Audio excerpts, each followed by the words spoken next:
Video එකක් අරන් ඉල්ලලා තියෙනවලු සුපිරිම ප්‍රොක්සි එකක් හදාගන්නේ කොහොමද කියලා. ඉතින් මේ ප්‍රොක්සි වලට ගිෆ්ට් ගන්න පුළුවන්, කිල් දාන්න පුළුවන්, මැච් ගන්න පුළුවන් සුපිරි ප්‍රොක්සි එකක්. ඉතින් වැඩි කතා නොකර අපි යමු කොහොමද මේ ප්‍රොක්සි ඔයාගේ මොබයිල් එකේ හදාගන්නේ කියලා බලන්න.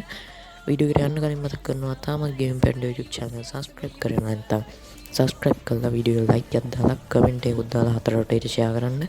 එහෙනම් ඉතින් අපි යමු අද වීඩියෝ එකට. ඉතින් ඉස්සෙල්ලම ඔයාගේ Play Store එකට ගිහිල්ලා Freeware Max එක install කරන්න. හරිද?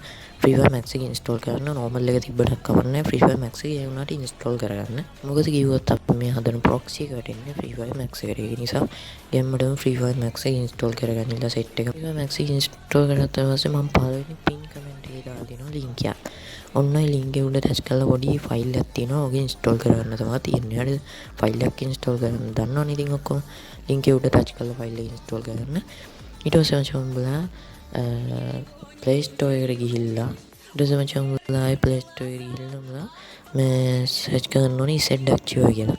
isetDuckTuber කියලා search කරගෙන isetDuckTuber app එක මේ install කරන්නලා isetDuckTuber කියලා app එකක් තියෙනවා install කරන්න. මම pin comment එකේ ඒකේ link එක දාලා තියෙනවා. ඒක install කරගන්න ඉල්ල. මචං උඹලා isetDuckTuber app එක ඇතුළට ඇවිල්ලා ඊට පස්සේ මචං උඹලා යන්න ඕනේ උඹලා download වලට ගිහිල්ලා අපි අර දාගත්ත ෆයිල් එකේ තියෙන අන්නේ ෆයිල් එක copy කරගන්න ඕනේ. හරිද? මේ වගේ copy කරගන්න. ෆයිල් එක copy කරගත්ත පස්සේ මචං උඹලා යන්න ඕනේ කියන්න Android වලට.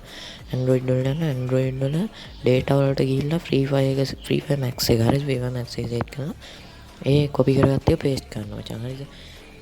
copy කරගත්තේ paste කරනවා නේ. ඉතින් ඊට පස්සේ උඹලා Freeware Max එකේ guest account එකකින් log වෙන්න. හරිද? guest account එකකින් මේ Max එකට log වෙන්න Google account වලින් log වෙන්න එපා බෑන් වෙනවා.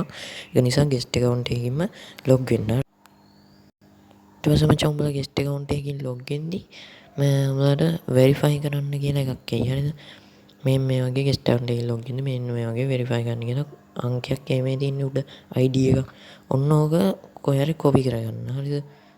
ඉතින් අර උඩින් වැටුණු ID එක කොහේ හරි copy කරන්න. ඒක copy කරගත්තාම පස්සේ මචං මම pin comment එකේ verify link එකක් දාලා දෙනවා. අන්න ඒ link එකෙන් website එකට යන්න තමයි තියෙන්නේ. ඉතින් මම pin comment එකේ දාලා තියෙන ඒ link එක අර උඩින් වැටුණු ID එක කොහේ හරි copy කරගන්න.